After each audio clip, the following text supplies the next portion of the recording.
सियावर रामचंद्र जी की जय। रामायण बालकांड मास परायण का 7वां विश्राम भाग 3।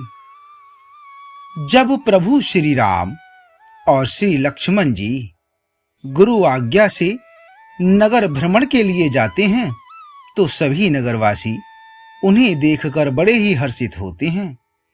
सभी स्त्रियां आपस में यह विचार कर रही हैं कि जानकी जी का विवाह इनसे ही होगा। तो एक सखी कहती है कि हे सखी सुनो, हमको इनके दर्शन दुर्लभ हैं। यह संयोग तभी हो सकता है जब हमारे पूर्व जन्मों के बहुत पुण्य हों। दूसरी ने कहा कि हे सखी, तुमने बहुत अच्छा कहा, इस विवाह से सभी का परम हित है। किसी ने कहा शंकर जी का धनुष कठोर है और ये सांवले राजकुमार कोमल शरीर के बालक हैं। हे सयानी, सब असमंजस ही है। यह सुनकर दूसरी सखी कोमलवाणी से कहने लगी कि हे सखी, इनके संबंध में कोई ऐसा कहते हैं कि ये देखने में तो छोटे हैं पर इनका प्रभाव बहुत बड़ा है। जिनके चरण कमलों की धूलि का स्पर्श पाकर देवी अहिल्या तर गईं, जिसने बड़ा भारी पाप किया था, वे क्या शिव जी का धनुष बिना तोड़े रहेंगे? इस विश्वास को भूलकर भी नहीं छोड़ना चाहिए। जिस ब्रह्मा जी ने सीता को सवार कर बड़ी चतुराई से रचा है, उसी ने विचार कर सांवला वर भी रच रखा है। उसके यह वचन सुनकर सब हर्षित हुई और कोमलवाणी से कहने लगी, ऐसा ही हो। हिय हरस बरस ही सुमन, सुमुखी सुलोचनि वृंद, जाहि जहाँ जह बंधु दो, तह तह परमानंद। अर्थात सुंदर मुख और सुंदर नेत्र वाली स्त्रियां समूह की समूह हृदय में हर्षित होकर फूल बरसा रही हैं। जहां जहां दोनों भाई जाते हैं वहां वहां परम आनंद छा जाता है। दोनों भाई नगर के पूर्व ओर गए, जहां धनुष यज्ञ के लिए रंगभूमि बनाई गई थी। बहुत लंबा चौड़ा सुंदर ढाला हुआ पक्का आंगन था, जिस पर सुंदर और निर्मल वेदी सजाई गई थी। चारों ओर सोने के बड़े बड़े मंच बने थे, जिन पर राजा लोग बैठेंगे। उनके पीछे समीप ही चारों ओर दूसरे मचानों का मंडलाकार घेरा सुशोभित था। वह कुछ ऊंचा था और सब प्रकार से सुंदर था। जहां जाकर नगर के लोग बैठेंगे, उन्हीं के पास विशाल एवं सुंदर सफेद मकान अनेक रंगों के बनाए गए हैं। जहां अपने अपने कुल के अनुसार सब स्त्रियां यथा योग्य जिसको जहां बैठना उचित है बैठकर देखेंगी। नगर के बालक कोमल वचन कह कहकर आदर पूर्वक प्रभु श्री रामचंद्र जी को यज्ञशाला की रचना दिखला रहे हैं। सब शिशु एहि मिस प्रेम बस, परसि मनोहर गा, तन पुल कही अति हरसउ हिय, देखी देखी दऊ भ्रा। अर्थात सब बालक इसी बहाने प्रेम के वश होकर श्री राम जी के मनोहर अंगों को छूकर शरीर से पुलकित हो रहे हैं और दोनों भाइयों को देख देख कर उनके हृदय में अत्यंत हर्ष हो रहा है। श्री रामचंद्र जी ने सब बालकों को प्रेम के वश जानकर यज्ञ भूमि के स्थानों की प्रेम पूर्वक प्रशंसा की। इससे बालकों का उत्साह, आनंद और प्रेम और भी बढ़ गया, जिससे वे सब अपनी अपनी रुचि के अनुसार उन्हें बुला लेते हैं और प्रत्येक के बुलाने पर दोनों भाई प्रेम सहित उनके पास चले जाते हैं। कोमल मधुर और मनोहर वचन कहकर श्री राम जी अपने छोटे भाई लक्ष्मण को यज्ञ भूमि की रचना दिखलाते हैं, जिनकी आज्ञा पाकर माया लवनिमेष पलक गिरने के चौथाई समय में ब्रह्मांडों के समूह रच डालती है। वहीं दीनों पर दया करने वाले श्री राम जी भक्ति के कारण धनुष यज्ञशाला को चकित होकर आश्चर्य के साथ देख रहे हैं।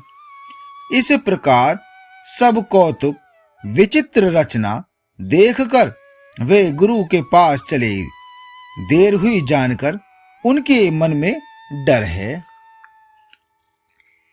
जिनके भय से डर को भी डर लगता है, वही प्रभु भजन का प्रभाव, जिसके कारण ऐसे महान प्रभु भी भय का नाट्य करते हैं, दिखला रहे हैं। उन्होंने कोमल मधुर और सुंदर बातें कहकर बालकों को जबरदस्ती विदा किया। फिर भय, प्रेम, विनय और बड़े संकोच के साथ दोनों भाई गुरु के चरण कमलों में सिर नवाकर आज्ञा पाकर बैठे। रात्रि का प्रवेश होते ही संध्या के समय मुनि ने आज्ञा दी। तब सबने संध्या वंदन किया। फिर प्राचीन कथाएं तथा इतिहास कहते कहते सुंदर रात्रि दोपहर बीत गई। तब श्रेष्ठ मुनि ने जाकर शयन किया। दोनों भाई उनके चरण दबाने लगे। जिनके चरण कमलों के दर्शन एवं स्पर्श के लिए वैराग्यवान पुरुष भी भांति भांति के जप और योग करते हैं, वे ही दोनों भाई मानो प्रेम से जीते हुए प्रेम पूर्वक गुरुजी के चरण कमलों को दबा रहे हैं। मुनि ने बार बार आज्ञा दी। तब श्री रघुनाथ जी ने जाकर शयन किया। श्री राम जी के चरणों को हृदय से लगाकर भय और प्रेम सहित परम सुख का अनुभव करते हुए श्री लक्ष्मण जी उनके चरणों को दबा रहे हैं। प्रभु श्री रामचंद्र जी ने बार बार कहा कि हे तात, अब सो जाओ। तब वे उन चरण कमलों को हृदय में धरकर लेट रहे हैं। उठे लखन निसी बेगत सुनी, अरुण शिखा धुनि कान। गुरते पहिले ही जगतपति, जागे राम सुजान। अर्थात रात्रि बीतने पर मुर्गे का शब्द कानों से सुनकर श्री लक्ष्मण जी उठे।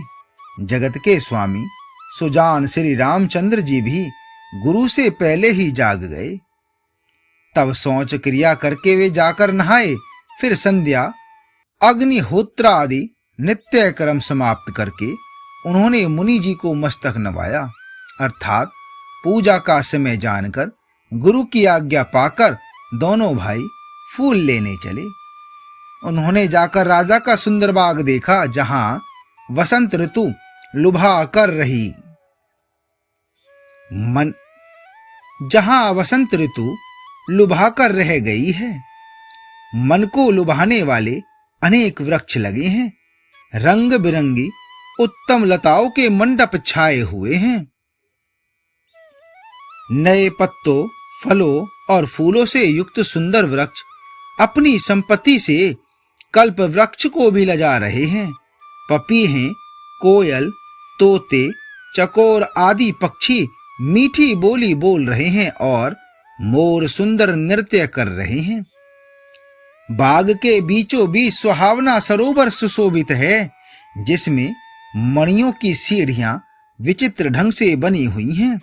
उसका जल निर्मल है, जिसमें अनेक रंगों के कमल खिले हुए हैं। जल के पक्षी कलरव कर रहे हैं और भ्रमर गुंजार कर रहे हैं। बाग और सरोवर को देखकर प्रभु श्री रामचंद्र जी भाई लक्ष्मण सहित हर्षित हुए।